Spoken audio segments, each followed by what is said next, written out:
Welcome back to our channel. আজ আমরা সুবির দাসের থেকে প্রফিট লস অর্থাৎ লাভ ক্ষতি থেকে অঙ্ক করব। দেখো 1 নম্বর প্রশ্ন কী আছে। এক ভদ্রলোক 7,560 টাকায় একটি স্কুটার কিনেছে। কিনে কিনে তার উপর 540 টাকা খরচ করে। সেই স্কুটারটি 9,000 টাকায় বিক্রি করলে শতকরা লাভ কত হবে? দেখো পার্সেন্টেজ লাভ বা পার্সেন্টেজ প্রফিট জানতে চাইছে। তার কস্ট প্রাইস কত পড়লো? দেখো সে কিনেছে জিনিসটার সিপি কস্ট প্রাইস কত পড়ছে? 7,560 টাকা। তারপরে সে মেনটেন্যান্স করেছে কত? দেখো 540 টাকা তারপরে সে খরচ করেছে। তাহলে এর উপরে সে খরচ করেছে 540 টাকা। তাহলে এটা অ্যাড করে দাও, কেন এটা এক্সট্রা খরচ করেছে মেনটেন্যান্স করার জন্য। তাহলে অ্যাড করলে কত হচ্ছে? 0, 6 আর 4 10 0, হাতে আমার 1, 5 আর 5 10 আর 1 11, হাতে 1 থাকলো, 7 আর 1 8। তাহলে কত হলো? 8,100 টাকার তার টোটাল খরচ হয়েছে। কিন্তু সেই জিনিসটা সে বেচছে ক টাকায়? সে বেচেছে, তার সেলিং প্রাইস কত বলেছে? 9,000 টাকা। দেখো তাহলে 8,100 টাকায় কিনেছে আর 9,000 টাকায় বেচেছে। তাহলে লাভ হলো না ক্ষতি হলো? অবশ্যই লাভ হয়েছে। কত লাভ হলো দেখো। তাহলে 9,000 থেকে তুমি যদি 8,000 বাদ দিয়ে দাও তাহলে তুমি তার প্রফিটটা পেয়ে যাবে। কত প্রফিট? 900 টাকা। 900 টাকা প্রফিট। তাহলে এখানে বলেছে শতকরা লাভ কত টাকা। দেখো শতকরা লাভ বা পার্সেন্টেজ প্রফিট যদি বের করতে হয় সবসময় এই যে লাভটা যেটা হলো সবসময় ক্রয় মূল্যের উপর লাভ হবে। তাহলে ক্রয় মূল্য কত? 8,100 টাকা। তাহলে পার্সেন্টেজ প্রফিট যদি তোমাকে বের করতে হয় তাহলে মোট লাভ হয়েছে 900 টাকা আর মোট জিনিসটার ক্রয় মূল্য কত? 8,100 টাকা ইন্টু 100। ঠিক আছে, তাহলে ক্রয় মূল্য বাই মানে হচ্ছে লাভ বাই ক্রয় মূল্য ইন্টু 100। সবসময় ক্রয় মূল্যের উপরে লাভ বা ক্ষতি হবে। ঠিক আছে, তাহলে এখানে দেখো 2 শূন্য, উপরে 2 শূন্য কাটা, 9 দিয়ে কাটলে 9 9 81। ঠিক আছে, তাহলে 100/9। তাহলে 100/9 মানে কত? বা 1/9 মানে কত? 11 পূর্ণ 1/9 মানে 11.11%। তাহলে অপশান সি হবে সঠিক অ্যান্সার। একটি দ্রব্যের ক্রয়মূল্য 7,840 টাকা। দ্রব্যটিকে 7% লাভে বিক্রয় করতে হলে বিক্রয় মূল্য হবে। দেখো জিনিসটার কস্ট প্রাইস কিন্তু দেওয়া আছে, ক্রয় মূল্য কত? 7,840 টাকা সে কিনেছে। এবার দ্রব্যটিতে সে 7% লাভে বিক্রি করতে হলে বিক্রয় মূল্য কত হবে? তাহলে এখন সে সেলিং প্রাইস বের করতে চাইছে।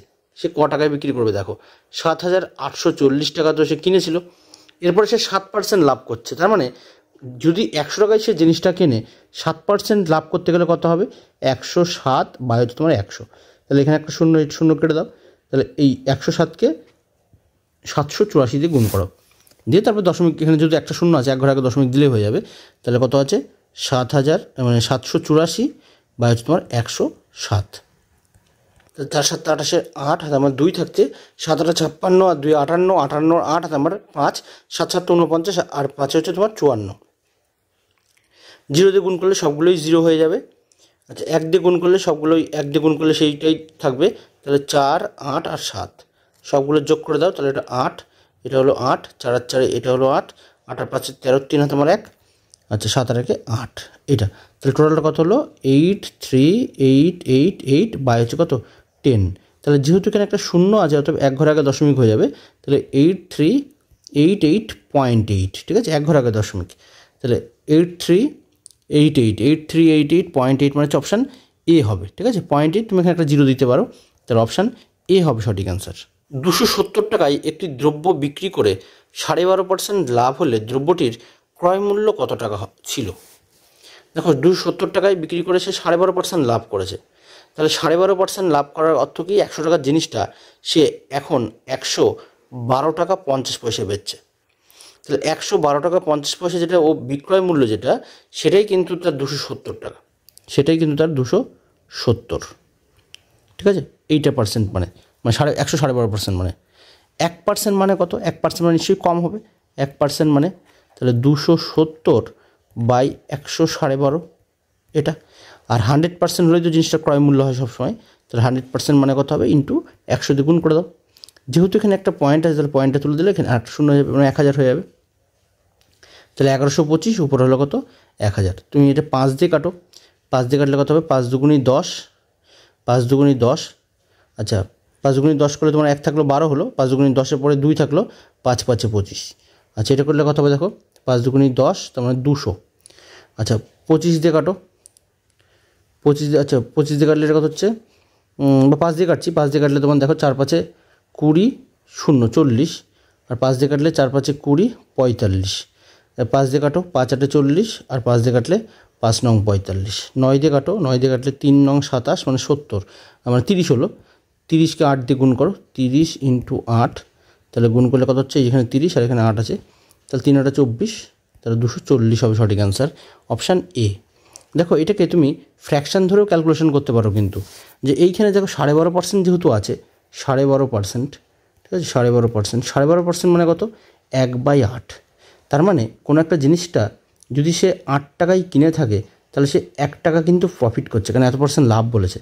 তার মানে 8 টাকার জিনিসটা কিনে সে 1 টাকা লাভ করেছে, তার মানে তার বিক্রয় মূল্য কত হবে, 9 টাকা। ঠিক আছে, তাহলে এই যে 9-এর মান সেটা বিক্রি করেছে কত, 270, এই 9-এর মান হচ্ছে 270। ঠিক আছে, তাহলে তোমাকে বের করতে হবে, দেখো 9-এর কত গুণ, এটা 9-এর 30 গুণ না, 9-এর 30 গুণ, তাহলে জানতে চাইছে ক্রয় মূল্য কত, ক্রয় মূল্য, তাহলে ক্রয় মূল্য এখানে কত হচ্ছে, 8 আছে তো, তাহলে 8-এর 30 গুণ হবে। ঠিক আছে, এটা করলে দেখো আরও শর্ট হবে, তাহলে 3 8 24, তাহলে এখানে হচ্ছে 240 হচ্ছে সঠিক অ্যান্সার, অপশান এ হবে সঠিক। একটি সাইকেল 1400 টাকায় কিনে কত টাকায় বিক্রি করলে 15% ক্ষতি হবে। ঠিক আছে, 100 টাকার জিনিসটা সে 15% ক্ষতি করে বিক্রি করতে চাইছে, তাহলে 1400 টাকার জিনিসটা, তাহলে 1400 টাকা ক্রয় মূল্য জিনিসটা কত, এইটা হচ্ছে তার ক্রয় মূল্য দেওয়া আছে, 1400 টাকা তার হচ্ছে ক্রয় মূল্য।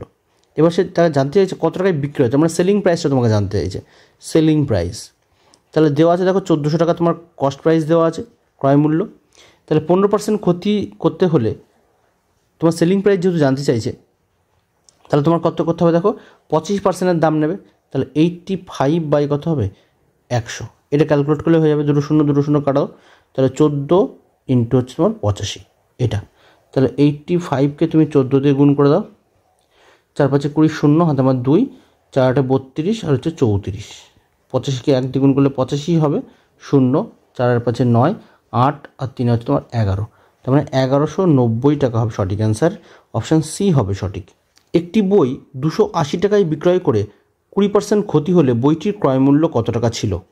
দেখো 280 টাকায় সে বিক্রয় করেছে, তার মানে এই যেটা 280 টাকা যেটা দেওয়া আছে এটা কিন্তু সেলিং প্রাইস, বিক্রয় করেছে বলেছে যেহেতু, তাহলে সেলিং প্রাইস দেওয়া হচ্ছে কত, 280 টাকা, এইটাকে বিক্রি করে 20% ক্ষতি হয়েছে বলছে, তাহলে দ্রব্যটার ক্রয় মূল্য কত। দেখো এর একটা বিক্রয় মূল্য জানতে চাইছিল, এখন কিন্তু ক্রয় মূল্য জানতে চাইছে, মানে কস্ট প্রাইস জানতে চাইছে, তাহলে দেখো এখন ঠিক তার উল্টো করবো, 280 টাকা তার বিক্রয় মূল্য দেওয়া আছে, 20% ক্ষতি, তাহলে আমি যেহেতু সবসময় ক্রয় মূল্য কত ধরি, 100, যেটা বের করবো সেটা উপরে, তাহলে ক্রয় মূল্য তো 100 যেহেতু, তাহলে 100 হবে উপরে, আর 20% ক্ষতি মানে জিনিসটার দাম কত নিচ্ছে, 80%, 0 দিয়ে কেটে দাও, 0 0 কাটা, 4 দিয়ে কাটলে কত হচ্ছে, 4 2 8, 4 দিয়ে কাটলে 4 7 28, 0 2 দিয়ে কাটো, এটা কাটলে 35, তাহলে কত হচ্ছে 350 টাকা, তাহলে সঠিক অ্যান্সার হবে অপশান ডি হবে সঠিক। এটাকে দেখো তুমি আরেকভাবে করতে পারো, এই যে 20% আছে না, 20% মানে কত, 1/5, ঠিক আছে, মানে 20/100 করলে 1/5 আসে, তার মানে কেবলই বললাম এই যে নিচের যে হরটা রয়েছে, নিচে যে 5 যেটা, এটা সবসময় ক্রয় মূল্য, আর উপরটা হবে তোমার লাভ বা প্রফিট, ঠিক আছে, বা ক্ষতি হতে পারে। তাহলে এই যে 5 টাকা যেটা হলো, এটা তোমার হচ্ছে ক্রয় মূল্য, তাহলে 5 টাকায় কিনে যদি 1 টাকা ক্ষতি হয়, কারণ 20% ক্ষতি বলেছে, 1 টাকা ক্ষতি হয়, তাহলে এখানে আমি লিখে দিচ্ছি তোমাকে, যে কিনেছে হচ্ছে সে 5 টাকা, লস হয়েছে তার 1 টাকা, তাহলে সেলিং প্রাইস কত হচ্ছে, 5 থেকে তুমি 1 বাদ দিয়ে দাও, 4 টাকা, তাহলে সেলিং প্রাইস যে 4 টাকা হয়েছে, এই যে সেলিং প্রাইস যেটা 4 টাকা 4 ইউনিট, ঠিক আছে, 4 ইউনিট যেটা তার সেলিং প্রাইস, সেটাই কিন্তু 280 টাকা, তাহলে এটা হচ্ছে 280, তাহলে 4-এর কত গুণ, 4 7 28, 70 গুণ, ঠিক আছে, তাহলে আমাকে বলছে জিনিসটার ক্রয় মূল্য কত, ক্রয় মূল্য কত ছিল, 5 ছিল, তাহলে 5-এর হচ্ছে 70 গুণ, ঠিক আছে, 5 7 35, আর একটা 0, মানে তোমার 350 টাকা হচ্ছে তোমার সঠিক অ্যান্সার, অপশান ডি হবে সঠিক। এক ব্যক্তি 1300 টাকায় একটি টেবিল বিক্রয় করায় 35% ক্ষতি হয়, 30% লাভ করার ফলে বিক্রয় মূল্য কত টাকা হবে।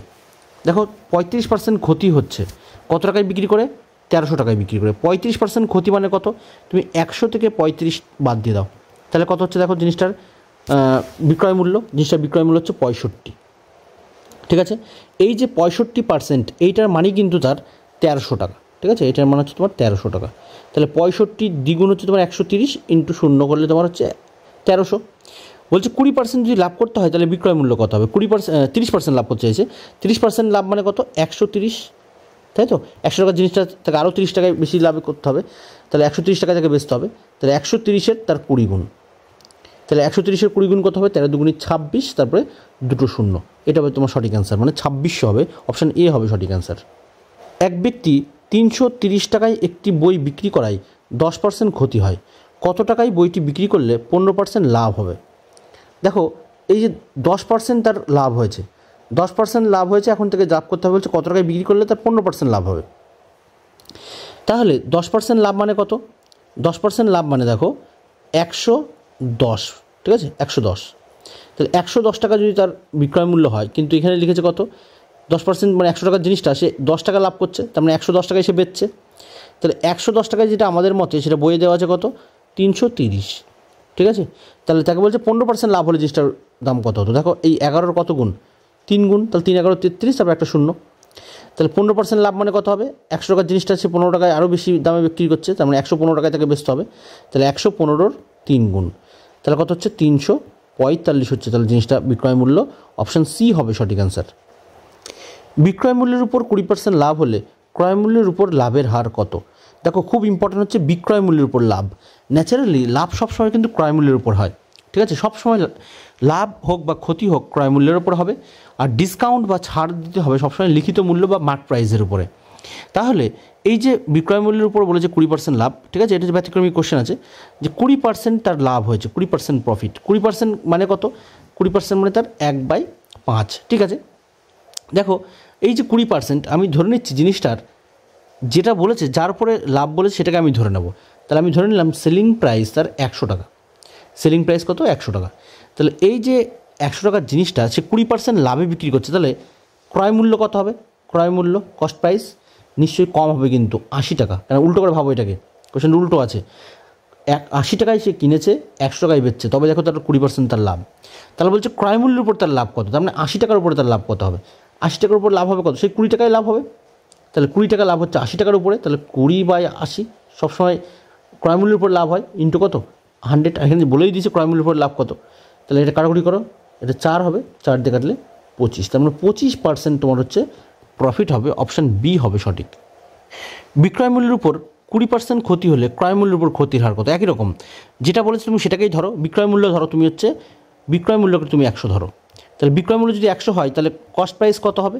কস্ট প্রাইস কিন্তু বেশি হবে, ক্ষতি হলেও বেশি হবে, কেন তুমি উল্টো করে ভাবো, দেখো এটা 120 করো, এবার দেখো তুমি বুঝতে পারবে যে 120 টাকায় কিনেছে, 100 টাকায় বেচেছে, তাহলে তার ক্ষতি হলো না? তাহলে কত টাকা ক্ষতি হলো? 20 টাকা ক্ষতি হলো। এখন বলছে ক্রয় মূল্যের উপরে ক্ষতির হার কত? তার মানে 120-র উপরে এই 20 টাকা কত পার্সেন্টের ক্ষতি হচ্ছে? তাহলে 20/120 ইন্টু কত? 100, 0 কাটো, 1/6, 1/6 মানে কত? 16 পূর্ণ 2/3, অপশান এ হবে সঠিক। এখন দেখো এই আগের যে দুটো প্রশ্ন করলাম ঠিক তার উল্টো প্রশ্ন, অ্যাকচুয়ালি এইটাই প্রশ্ন পরীক্ষায় বেশি থাকে, আগেরগুলোও থাকে, কিন্তু এই আগের দুটো ভুল হওয়ার চান্স বেশি থাকে, ঠিক আছে, অনেকে ভুল করে, আগের দুটো ভালো করে প্র্যাকটিস করবে। 10 নম্বর যেটা বলছে ক্রয় মূল্যের উপর 20% লাভ হলে বিক্রয় মূল্যের উপর লাভ কত? তাহলে ক্রয় মূল্যের উপরে বলেছে, যেটা বলেছে সেটাকেই আমরা ধরবো। তাহলে ক্রয় মূল্য আমি ধরলাম 100% বা 100 টাকা। তাহলে 100 টাকার উপরে যদি 20 টাকা লাভ হয়, তাহলে তার সেলিং প্রাইসটা কত হবে? সেলিং প্রাইসটা কত হবে? তাহলে এটা 120 টাকা, কারণ 20% লাভ করেছে যেহেতু। তো বলছে বিক্রয় মূল্যের উপর লাভ কত? তাহলে তাহলে 120-র উপরে কত হবে? 120-র উপরে সে 20 টাকায় লাভ হবে।